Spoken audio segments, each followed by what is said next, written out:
you think your taste has changed since, you know, over the decades as a listener or a musician or producer? You think your taste in music has changed? Yeah, my taste in music has changed. I used to like textural music quite a bit. I still like it, but I think I'm much better at bass lines now than I used to be back in the day.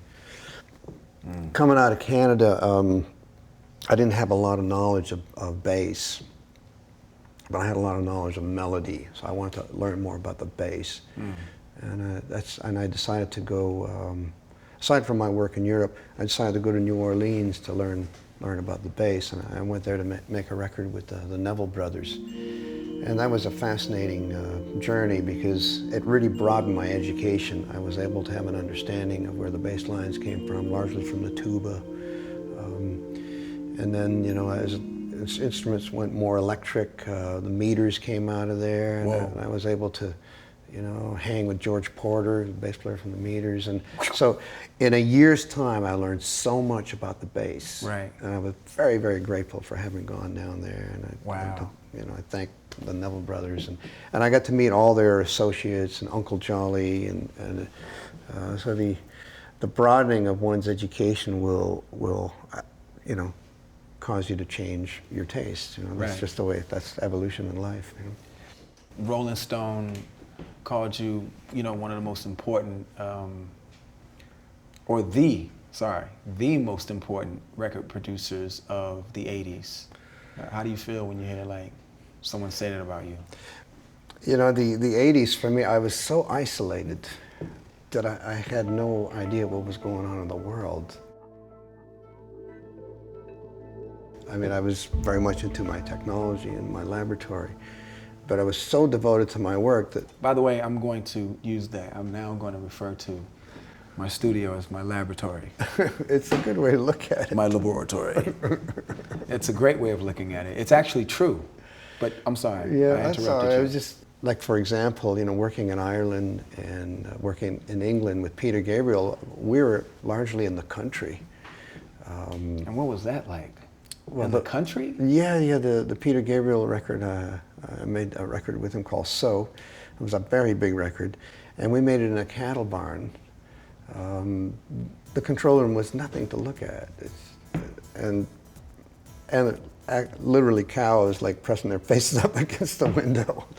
And so I had no idea what was going on in the world. I was just living in Peter Gabriel's bell tower and doing the best work that I could. And I loved him. I thought that he was one of the kindest people that I had met, and it really meant a lot to me to build a masterpiece for him. So in a way, I shut everything off in my life, and I devoted a year of my life to Peter. And we made a very good record. It was a massive hit, and it just, so for me to think of the 80s, I can only look back now and see what else was going on in the 80s. Right. But as for myself, I was just in this one room. So. Imagine how many lives you've changed from that one room, from your laboratory. Well, that's a nice way to look at it, you know. But that's what happens with good work. You know, if it's got soul and it gets put out there properly, you could touch a lot of hearts. So that's the ultimate compliment, you know. What do you think was the most impressionable, you know, time in your life where you learned something from a particular artist? Well, I've learned from so many great artists. During that New Orleans time, I had a chance to work with Bob Dylan. That was a very great lyrical journey. I was quite advanced musically and always had an ear for the lyrics, but to sit down with Bob for the making of a record called Oh Mercy really opened my eyes to song structure, rhyming scheme, repeating lyric device, the ins and outs of shape of song really came to me when I worked with Bob. So if you had to pick, and you've done a lot of songs, right? If you had to pick one song that you felt like defined you out of all your work, which would it be? I mean, that's a super hard question because I don't think I could ever do that. I like that song One by U2. And I had, you know, a fair bit to do with it because I was in the trenches with them at the time, with Brian Eno. And we poured so much energy into that song, and so it was, the shaping of it was a big part of its success. I think we just kept at it, and we honed in on the arrangement, and I played a guitar part on it, and so it's quite dear to me, and it's a song that's touched a lot of hearts, and it's a really heartfelt song. I think it really encompasses the U2 emotion, you know, that beautiful, yearning, melancholic sound that they're fantastic at. I think it really, it's nicely brought to conclusion in that song. And that would be you? That would be me being involved with them, of course, you know. By saying that, I mean, like, you feel like that defines you? Well, oh, I see what you mean. Of course, yeah. I can never get away from the melancholy. Okay. And so that's why I get jealous when I hear party tracks, that you get to the top of the charts doing a party track and say, why can't I have a #1 right now? But maybe I'm too melancholic or melodic, and you know, it's just my natural inclination. But I think that song defines that part of me for sure. Yeah. Now, tell me what a typical day in the studio is like with you. Is there like a ritual, or? So the preparation is pretty much my whole thing. And I usually, if I'm producing a band, I usually come in the morning and build some sounds, so that when the band comes in, let's say in the afternoon, there's already something happening. They're not just walking into thin air.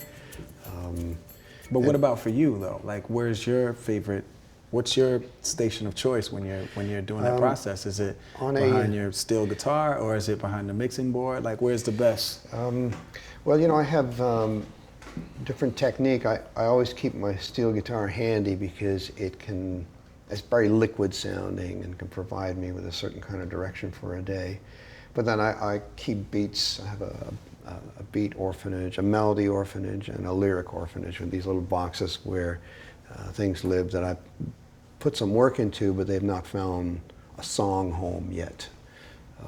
Yet another great term for something that I completely understand, but have never given it enough time and Virgo thought to give it the appropriate name. Beat orphanage. I like this, sir. I'm learning a lot. I'm sorry, proceed.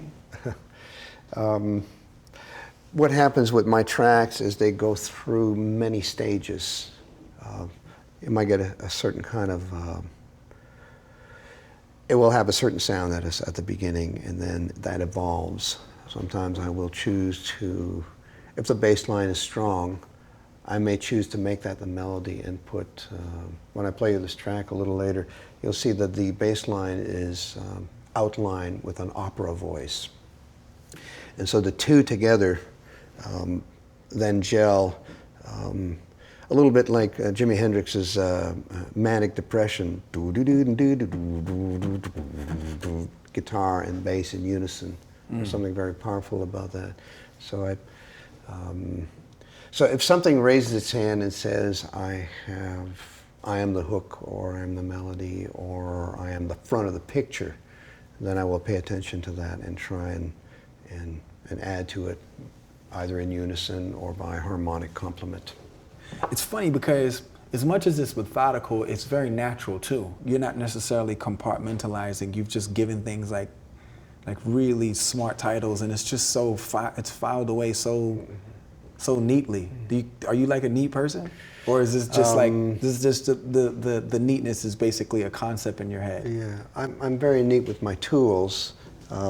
This is a beautiful upright Steinway piano that I love the sound of, but it was a bit rickety. It was, had fallen into disarray in the inside, so I had it rebuilt, and the rebuild was a success. So that's a very beautiful, reliable piece, and great for songwriting, and just an all-around good instrument to have in the studio. So I like to, if I find a piece like this and I nurture it and it becomes a sound station, then I cherish it and respect it. It's the same way with all my tools. If I find a microphone that I love, then I hang on to it, and everything gets has a position in the shop. That, so if you need a certain kind of job done, you know that you can rely on a certain tool, hand-picked. Mm. And this is certainly, you know, probably one of the most fascinating studio spaces I've been in my life. It's pretty next level. It's pretty wild.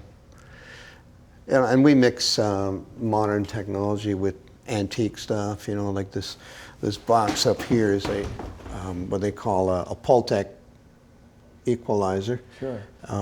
Made in the 50s, and it's hard to beat it even today. We had a little showdown a couple of weeks ago trying different EQs, and that one won out still. So, and it's just an old tube piece of equipment. And then what's above is called Teletronics LA2A. It's a tube compressor, and it works on optics, so it's very, very graceful. So that makes a nice pair. So that's a little vocal station right there. So you put the vocals through that, and you get that magic sound. I've made a lot of records where we've not even used headphones. We just use a full-on PA, everybody in the room slamming it out. So if you make a nighttime record, as I made with Bob Dylan, this Oh Mercy record we made in New Orleans, he didn't want to work in the day. He said, Daniel, please, only work at night. And people may not want to hear this, but like, I don't want to hear bottom anymore. Oh. I'm so bottomed out.